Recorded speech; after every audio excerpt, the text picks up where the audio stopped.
আসসালামু আলাইকুম ওয়া রাহমাতুল্লাহি ওয়া বারাকাতুহু।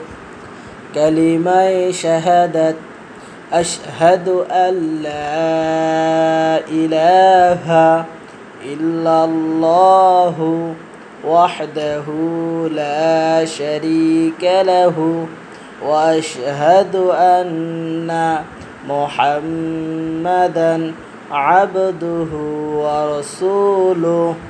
কালিমায়ে শাহাদাতের অর্থ আমি সাক্ষ্য দিতেছি যে আল্লাহ তাআলা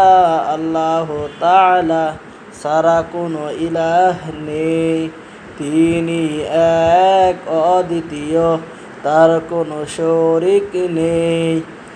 আমি আরও সাক্ষ্য দিতেছি যে হযরত মুহাম্মদ মুস্তাফা সাল্লাল্লাহু আলাইহি ওয়াসাল্লাম আল্লাহ তাআলার বান্দা ও রাসূল। সাক্ষ্য দিলাম আল্লাহ ছাড়া অন্য কোনো ইলাহ নেই। মহান আল্লাহ একক, তিনি, তার যে কোনো শরীক নেই। তার রাসূল মোদের নবী। এই কথাটা সাক্ষ্য দিলাম তিনি আল্লাহর বান্দা, আর সাথে এটাও সাক্ষ্য দিলাম